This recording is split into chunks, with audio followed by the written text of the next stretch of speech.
ప్రముఖ సినీ నటి శ్రీమతి సంగీత గారి ప్రారంభించారు. ఐవీఎఫ్ చికిత్సలో 25% భారీ discount, free doctor consultation, free ultrasound scan. 49 అంటే సంతానం, 49 అంటే సంతోషం. సార్, ఈ విజయవాడను ముంచెత్తినటువంటి వరదలకు కారణం బుడమేరు వాగు పొంగటం, దానికి ఏర్పడినటువంటి గండ్లు. గతంలో మీ ప్రభుత్వం సరిగా అక్కడ ఉన్నటువంటి అన్నీ కూడా సరిగా నిర్వర్తించకపోవటం, పర్యవేక్షించకపోవటం దీనికి కారణం అనేది కూటమి ప్రభుత్వం చేస్తున్నటువంటి వాదన.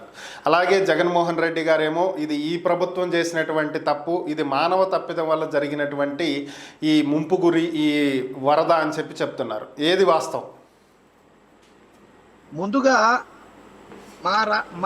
మా ప్రాంత ప్రజలకి, గుంటూరు కృష్ణా జిల్లా ప్రాంత ప్రజలు, మా ప్రాంత ప్రజలకి రాష్ట్రంలో అన్ని చోట్ల వర్షాలు పడినా మా ప్రాంత ప్రజలకి అత్యంత వరద ముప్పు రావడం, సుమారు 50 మంది చనిపోవడం, అట్లానే ఆస్తి నష్టాలు జరగడం, విధ్వంసాలు జరగడం, కుటుంబం విచ్ఛిన్నం కావడం, ఇట్లా తల్లి ఒక చోట, బిడ్డ ఒక చోట, పసె బాలింతరాలు, నిండు గర్భిణి, అట్లనే మంచం మీద ఉన్న తల్లిదండ్రులు, ఇట్లా పిల్లల్ని తన భుజాల మీద ఎక్కించుకొని ఏరు దాటలేని తండ్రులు, ఇలా అనేక రకాల దృశ్యాలు మనం చూసాం.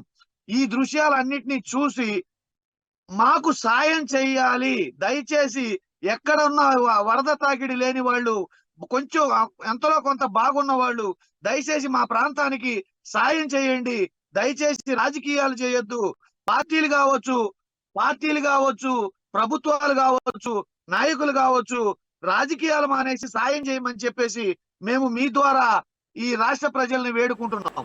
అట్లనే ముఖ్యంగా నేనేం చెప్తానంటే, వరద బీభత్సం రావడం, ప్రకృతి ఏ ప్రభుత్వాలు కానీ ఏ పార్టీలు కానీ అడ్డుకోలేవు. మానవ శక్తికి మించిన ప్రకృతి వైపరీత్యాన్ని ఎవరు అడ్డుకోలేరు. కానీ ఒక వాతావరణ శాఖ ముందుగా హెచ్చరించినప్పుడు ప్రభుత్వాలు ప్రికాషన్స్ తీసుకొని వాళ్ళకి షెల్టర్లు ఏర్పాటు చేసి, పునరావాస కేంద్రాలు ఏర్పాటు చేసి, మనుషుల్ని ప్రాణ నష్టం లేకుండా తరలించి, తర్వాత వీలైనంత వరకు ఆస్తి నష్టం కలగకుండా కాపాడటం అనేది ప్రభుత్వం యొక్క ప్రథమ విధి. ఆ విధి జరగలేదనేది ఇక్కడ ఒక రాజకీయ పార్టీ ప్రతినిధిగా నేను చెప్పడం కాదు, జగన్మోహన్ రెడ్డి గారు చెప్పడం కాదు. అక్కడ బాధితులు ఎవరైతే తన బిడ్డల్ని తన 2 భుజాల మీద వేసుకొని ఏరు దాటే ప్రయత్నంలో ఉన్నాడో, ఎవరైతే నిండు బాలింతరాలు, పసి బాలింతరాలు, నిండు చూరాలు, గర్భిణి, అట్లానే మంచం మీద ఉన్న ముసలి వాళ్ళు, ఆడవాళ్ళు, అక్కడ వాళ్ళిచ్చే మాటలు, వాళ్ళు చెప్పే మాటలు ఒకసారి మనం గమనించాలి. ఈరోజు సోషల్ మీడియాలో ఒక్కరంటే ఒక్కరు కూడా ఈ ప్రభుత్వం బాగా చేసింది అని చెప్పట్లేదు. దానికి కారణం ఏంటి? ఇప్పుడు వాళ్ళు ఏమంటున్నారు, మాకు ముందుగా ఎందుకు తెలియపరచలేదు అంటున్నారు.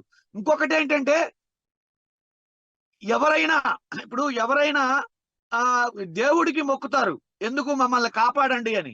ఆ దేవుడు వస్తాడో రాడో తెలియదు, వస్తే కాపాడుతాడో లేదో తెలియదు, కానీ దేవుణ్ణి మొక్కడం సహజం. కానీ ఇప్పుడున్న సమాజంలో, ఇక్కడున్న ప్రజాస్వామ్యంలో ప్రభుత్వమే మనకు అతిపెద్ద దేవుడు. అలాంటి అతిపెద్ద దేవుడే అబద్ధాలు ఆడితే ఎవరికి చెప్పాలి? మోసం చేస్తే ఎవరికి చెప్పాలి? మీరు ఒకసారి గమనించండి. చంద్రబాబు నాయుడు గారు అసలు ఎక్స్ సీఎం గా ఎలా చేశాడు, ఆయనకి సీఎం పదవి ఎలా వచ్చింది, సీఎం గా చేసిన ఆయనకి గేట్లు కూడా లేవన్న సంగతి తెలియదా అన్నాడు. మరుసటి రోజే పేపర్లో గేట్లు మూసేశారని చెప్పేసి తన మానస పుత్రికైన ఈనాడు పేపర్లోనే రాశారు. అట్లనే పొడమేరు వాగుపై వెలగలేరు ప్రాజెక్టు ద్వారా గేట్లు పెట్టిన విషయం కూడా ఆయనకు తెలియలేదు అంటే, ఆయన 40 ఏళ్ళు పరిపాలనలు ఎలా ఉన్నాడు, 4 సార్లు ముఖ్యమంత్రి ఎలా అయ్యాడు? అట్లనే ఇంత శుద్ధ అబద్ధాలు ఆడేది ఈ టైంలోన ఒక పక్క ప్రజలు ప్రాణాలు అరిచేతిలో పెట్టుకొని, ప్రాణాలు పోగొట్టుకొని, బంధువులను పోగొట్టుకొని, సహాయం కోసం ఆకలితోటి అర్థిస్తూ ఉంటే వాళ్ళ దగ్గరకు వచ్చి అబద్ధాలు ఆడటం, అవినీతి చేయటం, పంపించిన బోట్లలో ఎక్కించుకుంటే 8,000 అడగడం, ఇది ఎక్కడన్నా ఉందా? ఇలాంటి దారుణం ఎన్నో ప్రభుత్వాలు చేసి ఒక వైఎస్ఆర్సీపీ ప్రభుత్వమే కాదు, తెలుగుదేశం ప్రభుత్వం చాలా సార్లు చేసింది, గతంలో ఎన్నో ప్రభుత్వాలు చేసినాయి. ఎప్పుడైనా కూడా ఇలాంటి నీచ సంఘటనలు, ఇలాంటి దారుణమైన సంఘటనలు, ప్రజల నుంచి ఇంత ఆహాకారాలు, ఇంత ఆగ్రహ జ్వాలలు ఎప్పుడన్నా వచ్చినాయా? ఇక గత ప్రభుత్వం మీద మాట్లాడతారు. గత ప్రభుత్వం మీద మాట్లాడే ముందు జగన్మోహన్ రెడ్డి గారు కృష్ణలంక ప్రాంతం వెళ్తే అక్కడ ప్రజలు ఆయనకి ఘన స్వాగతం పలికి నీరాజనాలు పలికారు. ఎందుకు? అక్కడ ముందు చూపుతోటి రిటైనింగ్ వాల్ కట్టి ఎప్పుడైనా వరదలు వస్తే విజయవాడ ప్రాంతంలో మొట్టమొదటి ముంపు ప్రాంతంగా ఉండేది కృష్ణలంక ప్రాంతం. ఈ రోజు ఆ కృష్ణలంక ప్రాంతం ఎందుకు ముంపు ప్రాంతంగా లేదు, ఎందుకు మునగలేదంటే బికాస్ ఆఫ్ రిటైనింగ్ వాల్ కట్టడం వల్లనే అది మునగలేదని ఆ ప్రాంత ప్రజలు చెప్తున్నారు. మేము చెప్పడం కాదు, జగన్మోహన్ రెడ్డి గారు చెప్పడం కాదు. అట్లనే ప్రజల వాయిస్ మనం తీసుకుందాం. జగన్మోహన్ రెడ్డి గారి వాయిస్, మా voice, Telugu Desam party voice, Chandrababu Naidu గారి వాయిస్, ఈ వాయిస్ పక్కన పెడదాం. ప్రజల వాయిస్ తీసుకుందాం. ఒక్కరంటే ఒక్కరు కూడా, ఏ వీడియో అయినా తీసుకోండి, సోషల్ మీడియాలో కావచ్చు, టీవీలో ఇచ్చే బయట్లు కావచ్చు, ఏ వీడియో అయినా తీసుకోండి, ఒక్కరంటే ఒక్కరైనా ఈ ప్రభుత్వం సక్రమంగా పనిచేసి మాకు సాయం చేసింది అన్న వాళ్ళు ఎవరన్నా ఉన్నారా? ఒకటి. ఇంకొక మాట, నేను క్లియర్ గా ఒక మాట చెప్తున్నాను. సరే, ప్రభుత్వం మీద నిందారోపణ చేస్తున్నామంటున్నాం కదా, అసలు అర్ధరాత్రి పూట పొంగను వాగు మీద కట్టిన వెలగలేరు ప్రాజెక్టు గేట్లు అర్ధరాత్రి పూట ఎటువంటి హెచ్చరికలు జారీ చేయకుండా, ప్రికాషన్స్ లేకుండా ఆ గేట్లు ఎత్తిన వాళ్ళు ఎవరు? వాళ్ళ మీద ఖచ్చితంగా న్యాయ విచారణ జరిపి చర్యలు తీసుకోవాలి. ఈ 50 మంది మరణాలకి కారణం వాళ్లే. ఇది ఖచ్చితంగా ఎవరైతే హెచ్చరిక జారీ చేయకుండా గేట్లు ఎత్తారో వాళ్ళ మీద ముందు మర్డర్ కేసు పెట్టి, హత్య కేసు పెట్టి వాళ్ళని ఖచ్చితంగా కస్టడీలకు తీసుకొని విచారించాల్సిన అవసరం ఉన్నది. ఒకటి కాదు, రెండు కాదు, 50 హత్యలు. ఈ హత్యల వెనక జరిగిన కారణం, దీనికి ఇంత ముంపుకు జరిగిన కారణం ఆ గేట్లు ఎత్తడం. ఆ గేట్లు ఎందుకు ఎత్తారు? హెచ్చరిక లేకుండా ఎందుకు ఎత్తారు అర్ధరాత్రి పూట? ఎవరు ఎత్తమన్నారు? వీటన్నిటి మీద న్యాయ విచారణ జరగాలి. న్యాయ విచారణ జరిగి ఆటోమేటిక్ గా అన్ని విషయాలు బయటకు వస్తాయి. ఓకే, అయితే ఇది మానవ తప్పిదమే అంటారు. మరి అయితే అన్నమయ్య డ్యామ్ వైఎస్ఆర్ కాంగ్రెస్ పార్టీ అధికారంలో ఉన్నప్పుడు గేట్ కొట్టుకుపోయి అక్కడ దాదాపుగా అక్కడ కూడా ఒక 38 నుంచి 50 మంది మృతి చెందడం జరిగింది. ఈ రోజుకి చాలామంది నిరాశ్రయులుగా ఉన్నారు. ఇది కూడా మానవ తప్పిదమే అనేది తెలుగుదేశం ఆరోపణ. మరి దీనికేమంటారు? మేమేమంటామంటే, స్వతంత్రం వచ్చిన దగ్గర నుంచి ప్రతి 5 ఏళ్లకు ఒకసారి ఎన్నికలు వస్తుంటే, ఎన్నికలు వచ్చినప్పుడు గత ప్రభుత్వాలు పాలక పక్షాల వాళ్ళు తప్పులో పొరపాట్లు చేయబట్టే, ప్రజలు వ్యతిరేకించబట్టే ప్రభుత్వాలు మారతాయి. గత ప్రభుత్వం ఏదైనా తప్పులు చేసి ఉంటే ఇప్పుడు ప్రజలు రిజల్ట్ ఇచ్చారు. ఇక్కడ ఉమ్మడి కూటమికి అధికారం ఇచ్చారు. అధికారం ఇచ్చినప్పుడు గతంలో జరిగిన తప్పిదాల మీద కూడా ఎవడైనా నేరస్తుడే. నేరస్తులను విచారించి కులరహితంగా, మతరహితంగా, పార్టీ రహితంగా ఖచ్చితంగా చర్యలు తీసుకొని శిక్షించమనే మేము అడుగుతున్నాం. ఉట్టి ఆరోపణ చేసి గత ప్రభుత్వం మీద ఏదన్నా జరగని అమ్మఒడి ఏదంటే గత ప్రభుత్వం అంటారు, ఉచిత బస్సు ఏదంటే గత ప్రభుత్వం అంటారు, సిలిండర్ లేవంటే గత ప్రభుత్వం అంటారు, ఇక్కడ విజయవాడ ముంపు ఎందుకు వచ్చిందంటే గత ప్రభుత్వం అంటారు, మనుషులు ఎందుకు చనిపోయారంటే గత ప్రభుత్వం అంటారు, బోటు వాళ్ళు 8,000 అడిగారంటే గత ప్రభుత్వం అంటారు. గత ప్రభుత్వం అని చెప్పి కాలం గడిపి ఇలా మనుషుల్ని చంపేస్తారా? ఒకటి కాదు, రెండు కాదు, పుష్కరాల్లో 29 మంది చనిపోయారు, దాని మీద చర్యలు లేవు. ఆయన పబ్లిక్ మీటింగులు పెడితే 11 మంది చనిపోయారు, దాని మీద చర్యలు లేవు. ఈ రోజు 50 మంది చనిపోయారు, దాని మీద చర్యలు లేవు. ఎక్కడన్నా చూడు, చంద్రబాబు నాయుడు గారు ఒకటి చేస్తే, ఆయన మీటింగులు పెడితే జనం బతకరు. అట్లానే ఆయన పుష్కరాలు చేస్తే జనం బతకరు. ఆయన చెప్పే మాటల్లో నిజాలుండవు, ఆయన ఇచ్చిన మాటల్లో అమలు జరపడాలుండవు. ఏదన్నా చెప్పండి. అక్కడ ఇంకొకటి, ఆయన పాలనలో సంక్షేమం ఉండదు. ఆయన చెప్పే దాంట్లో మేనిఫెస్టో అమలు జరపడంలో నిజం ఉండదు. ఒక్కటంటే ఒక్కటి కూడా నిజం చెప్పకుండా మాట్లాడటం అంతెందుకండి.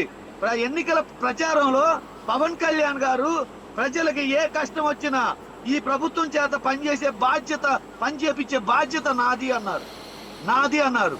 50 మంది చనిపోతే, ఇంత ఉప్పెనొస్తే, ఇక విజయవాడ ప్రజలు ఇంత అల్లాడిపోతుంటే ఎక్కడండి పవన్ కళ్యాణ్ గారు? ఏం చేస్తున్నారండి ఆయన? ఏం చేస్తున్నారు? ఇంతకంటే ఘోరం జరిగితే కానీ రారా? ఆయన ఏం చెప్పారు? తుఫాన్ వస్తే నేను అడ్డుగా ఉంటా, మెరుపులు వస్తే నేను సమాధానం చెప్తా, ఉరుములు వస్తే నేను సమాధానం చెప్తా అని చెప్పేసి బహిరంగ సభల్లో సినిమా డైలాగులు రాసుకొని భారీ డైలాగులు చెప్పారు. విజయవాడలో నీ కార్యాలయానికి కూతవేటు దూరంలో, నీ ఇంటికి కూతవేటు దూరంలో 50 మంది చనిపోయి ఉప్పెనొచ్చి కొట్టుమిట్టాడుతుంటే, ప్రజలు అల్లాడిపోతుంటే, ఆస్తులు పోగొట్టుకుంటే, బిడ్డల్ని పోగొట్టుకుంటే, తల్లిదండ్రులు పోగొట్టుకుంటే ఇంతకంటే ఘోరం ఎవరికైనా ఉంటుందా? ఇంతకంటే ఇబ్బందులు ఒక మనిషికి వస్తాయా?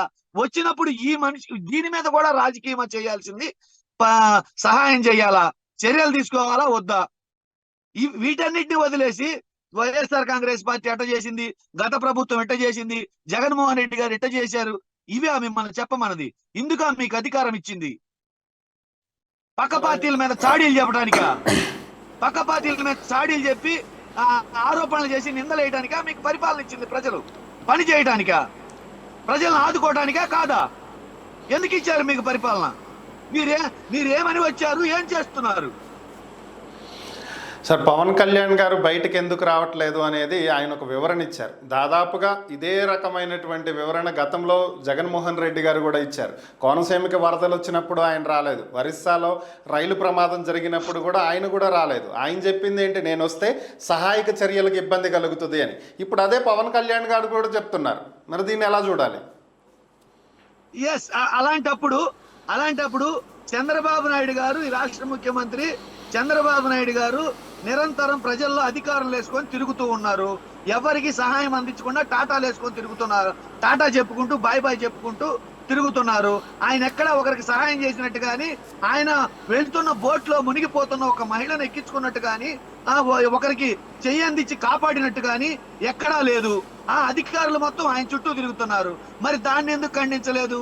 ఉమ్మడి ప్రభుత్వంలో మీరు సీఎం, డిప్యూటీ సీఎం జోడెత్తుల బండిలాగా కాడి మీద వేసుకొని వచ్చినప్పుడు మరి ఆ విషయాలను ఎందుకు ఖండించలేదు? ఎక్కడైనా మీరు గమనించారో లేదో, చంద్రబాబు నాయుడు గారు ఓటు వేసుకొని వెళ్ళిన దగ్గర కనుచూపు మేరలో జనం లేరు. ఒక మహిళని చేయి పట్టుకొని కాపాడి తన బోట్లో ఎక్కించుకున్న దాఖలాలు లేవు. ఒకరికి అన్నం ప్యాకెట్ ఇచ్చిన దాఖలాలు లేవు. ఒకరికి మంచినీళ్ళు ఇచ్చిన దాఖలాలు లేవు. ఆ బోట్ వేసుకొని టాటా బై ఊపుకొని తిరగడానికి ఆయన వచ్చింది. ఆయన వచ్చిన అధికారులంతా తన చుట్టూ తిప్పుకొని ప్రజల్ని చంపేయడానిక. సార్, చివరిగా ఒక ప్రశ్న. పవన్ కళ్యాణ్ గారు కూడా ఆరోపిస్తున్నారు, బుడమేరు మీద ఆక్రమించి నిర్మాణాలు చేపట్టడమే దీనికి కారణం. గత ప్రభుత్వం నిర్లక్ష్యం కారణంగానే బుడమేరు ఆక్రమణకు గురైంది. ఇదే టీడీపీ చెప్తుంది, జనసేన చెప్తుంది, కూటమి ప్రభుత్వం చెప్తుంది. మరి మీరు నిజంగానే గత ప్రభుత్వంలో మీ ప్రభుత్వం పర్యవేక్షణ లోపమే దీనికి కారణమా? నిజంగానే బుడమేరు ఆక్రమణకు గురైందా? హైడ్రా తరహాలో ఇక్కడ కూడా చెయ్యాలంటున్నారు. ఇది సాధ్యమేనా? ఖచ్చితంగా ఆక్రమణలకు గురైతే మేము ఎవరైతే ఆక్రమణలు చేశారో 14 నుంచి ఆంధ్రప్రదేశ్ ఏర్పడిన విభజన జరిగిన దగ్గర నుంచి ఎవరైతే ఆక్రమణ చేశారో ఆక్రమణదారులందరినీ తొలగించి భవిష్యత్తులో ఇలాంటి జరగకుండా కాపాడాలి. ఆక్రమణ చేసిన వారిని తక్షణమే వీటన్నిటికీ ఈ వరద ముంపుకి బాధ్యులుగా చేసి వాళ్ళకి కఠిన శిక్షణ కూడా వేయమని మేము కూడా అంటున్నాం. అట్లనే ఇప్పుడు కరకట్ట ఆక్రమణ జరగబట్టే కదా కృష్ణ పొంగింది. ఇప్పుడు కరకట్టలో ఎవరున్నారు? ఇప్పుడు అక్కడ అక్రమ కట్టడం అని చెప్పేసి గత ప్రభుత్వం కూల్చివేయడానికి వెళ్తే కోర్టుకు వెళ్ళి అది అక్రమ కట్టడం కాదని తెచ్చుకున్నది ఎవరు? ఒకవేళ అక్రమ కట్టడం కాకపోతే, అది ముంపు గురి కాకపోతే, ఈ వరద రాగానే ఖాళీ చేసి చంద్రబాబు నాయుడు గారు ఎందుకు వెళ్ళారు?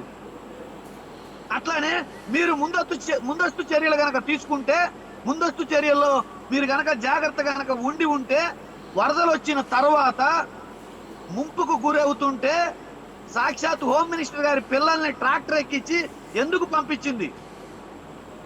ఈయన ఇళ్ళెందుకు ఖాళీ చేశారు?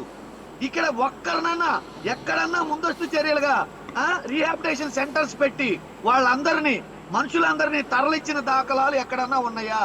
వారం ముందు హెచ్చరికలు జారీ చేసింది వాతావరణ కేంద్రం. ఎక్కడన్నా ఒక్కరినన్నా తరలించడం కనపడిందా? పోనీ కనపడలేదు. సహాయక చర్యలన్నా నీతిగా, నిబద్ధతగా, మానవత్వంతో అన్న చేస్తారంటే, సహాయక చర్యల్లో అన్నం ప్యాకెట్ ఇవ్వాలంటే వాళ్ళ పార్టీ అయి ఉండాలా? వాటర్ బాటిల్ ఇవ్వాలంటే వాళ్ళ పార్టీ అయి ఉండాలా? బోట్ ఎక్కించుకొని పోవాలంటే వాళ్ళ పార్టీ అయి ఉండాలా? బోట్ ఎక్కించుకోవడానికి 8,000 అడుగుతారా? ఇవన్నీ మేము చేస్తున్న ఆరోపణలు కాదు. ఇవాళ సోషల్ మీడియాలో, టీవీ ఛానల్స్ లో బాధితులు ఎవరైతే ప్రాణభయంతో తన పిల్లల్ని భుజాల మీద వేసుకొని, ఎవరైతే నిండు గర్భిణి, ఎవరైతే పసిపాలింతరాలు, ఎవరైతే మంచం మీద ఉన్న పేషెంట్లు, వాళ్ళు చెప్తున్న మాటలు ఇవి పార్టీ నాయకులు చెప్తున్న మాటలు కాదు. ఆహాకారాలతో, ఆకలితోటి అలమటిస్తూ పోతున్న విజయవాడ ప్రజలు చెప్తున్న మాటలు ఇవి. వీటిని మీరు గమనించరా? మీరు ఏం చర్యలు తీసుకున్నట్టు? Okay, thank you. ఆలోచించండి. ఈ టైంలోనన్నా ఎవరైనా మరణ వాంగ్మూలానికి మన దేశంలో, మన చట్టంలో చాలా గౌరవం ఉంది. అలాంటిది మనుషులు చచ్చిపోయేటప్పుడు కూడా వాళ్ళ మీద కూడా అబద్ధాలు, అవినీతితోటి స్వారీ చేస్తున్నారంటే అసలు ఎందుకు ప్రభుత్వాలు, ఎందుకు పరిపాలన, ఎందుకు పార్టీలు, ఎందుకు నాయకులు, ఎందుకు ఈ నీతి మాటలు? ఎన్నాళ్ళు బ్రతుకుతాం? ఈ రోజు నిద్రపోతే ఉదయం లెగుస్తామో లేదో తెలియదు. క్షణకాలం మన జీవితం. కను మూస్తే మరణం, కను తెరిస్తే జననం. ఇంత తెలిసి కూడా 75 ఏళ్ల వయసు వచ్చి కూడా వీటన్నిటి మీద అబద్ధాలు ఆడటం ఏంటండి? నాకు అర్థం కాలేదు. ప్రభుత్వ అధినేతలు అబద్ధాలు ఆడటం ఏంటి? గేట్లే లేవు, అవి ముయ్యలేదు, మరుసటి రోజు మళ్ళీ వాళ్లే మూసామని రాయటం ఏందండి ఇది? Okay, thank you Venkateswara Reddy గారు. ఈ అంశాల మీద మీ విశ్లేషణ అందించినందుకు ధన్యవాదాలు.